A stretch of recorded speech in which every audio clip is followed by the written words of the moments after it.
אז במדריך הזה אנחנו הולכים לדבר על איך לעבוד חכם יותר, לא רק מהר יותר. אנחנו נפרק שיטה ממש פשוטה שתעזור לכל בעל או בעלת עסק, בעיקר הקטנים שבינינו, להפסיק סתם להיות עסוקים ולהתחיל להיות פרודוקטיביים באמת. יאללה, בואו נתחיל. מי מאיתנו לא מכיר את ההרגשה הזאת? יום שלם של ריצות, פגישות, טלפונים, מיילים, הראש עובד בלי הפסקה. אבל אז, בסוף היום, כשמסתכלים אחורה, פתאום עולה השאלה, רגע, מה באמת השגתי היום? כאילו, רשימת המטלות אולי התקצרה קצת, אבל התחושה היא שלא באמת התקדמנו לשום מקום משמעותי.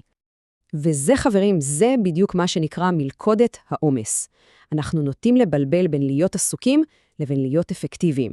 כשאנחנו שקועים עד מעל הראש בסימון וי על משימות, אנחנו שוכחים לשאול את השאלה הכי חשובה שיש. האם מה שאני עושה עכשיו באמת מקדם את העסק שלי קדימה? פעם הביטוי הזה, לתקתק עבודה, היה שם קוד ליעילות, לעשות דברים נכון. אבל היום זה הפך למרדף אינסופי אחרי הספק. פשוט לסיים כמה שיותר משימות, כמה שיותר מהר. הפוקוס עבר מהאיכות אל הכמות, וכאן, בדיוק כאן, הבעיה מתחילה. אוקיי, חשוב שנעצור רגע ונבין את ההבדל המהותי הזה. הספק זה כמה עשינו. למשל, לענות ל-20 מיילים. אפקטיביות, לעומת זאת, זה מה השגנו עם הפעולות האלו. למשל, לסגור עסקה עם לקוח חדש. עסקה אחת שמשנה את כל הרבעון.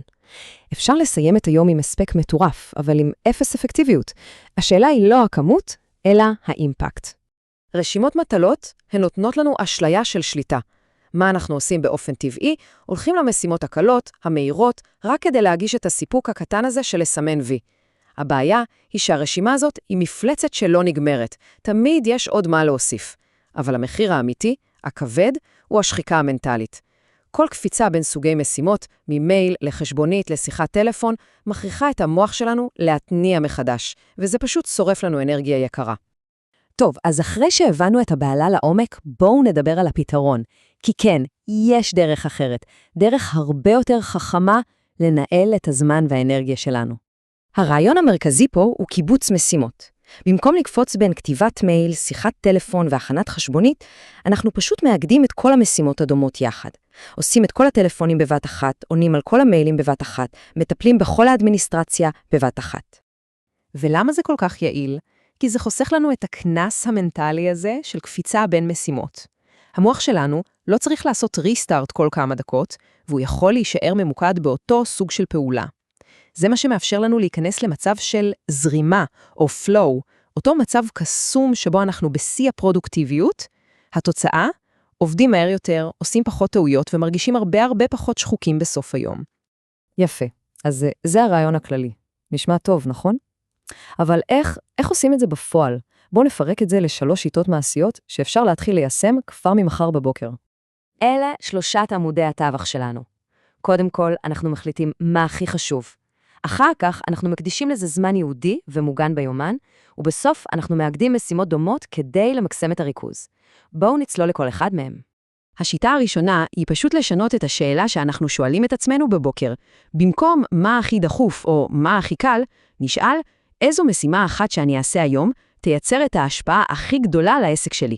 זה בעצם עיקרון ה-80-20 בפעולה. למצוא את ה-20% של המשימות שיביאו לנו 80% מהתוצאות ולהתמקד רק בהן. השיטה השנייה היא לעבור מניהול של רשימת משימות לניהול של היומן שלנו. במקום רשימה אינסופית, קובעים מראש בלוקים של זמן. למשל, מ-9 עד 11 בבוקר זה זמן עבודה עמוקה, בלי הפרעות, רק על יצירת תוכן. ואז, מ-11 עד 12, זה זמן יהודי למענה ללקוחות. זאת הדרך היחידה להבטיח שהמשימות החשובות באמת יקבלו את תשומת הלב והריכוז שהן צריכות. ובואו נראה איך זה עובד עם משימות אדמיניסטרטיביות, אלה ששואבות לנו את הנשמה. במקום לענות לטלפון כל פעם שהוא מצלצל ומפריע, מרכזים את כל השיחות היוצאות לחצי שעה ספציפית. במקום להוציא חשבונית פה ושם, מקדישים שעה אחת קבועה בשבוע לכל ענייני הכספים. זה פשוט משחרר כל כך הרבה עומס מנטלי משאר היום. אוקיי, אז איך כל החלקים האלה מתחברים יחד לתוכנית פעולה יומית פשוטה וברורה? בואו נסכם את זה. אז הנה הצ'קליסט היומי. זה עד כדי כך פשוט. כל בוקר בוחרים 3 ורק 3 משימות עם אימפקט גבוה. מקבצים משימות דומות שצריך לעשות. עובדים לפי הבלוקים שקבענו ביומן, ובסוף היום לוקחים 2 דקות לסכם מה הושג. זה ההבדל הקטן שעושה את כל ההבדל בין יום עמוס ליום אפקטיבי. ובסופו של דבר, הכל מתנקז למשפט הזה. המטרה היא לא לתקתק עבודה, במובן של לעבוד מהר, אלא לעבוד חכם. המטרה היא לא לסיים את היום מותשים עם רשימת מטלות ריקה, אלא לסיים אותו עם תחושת סיפוק עמוקה על התקדמות אמיתית.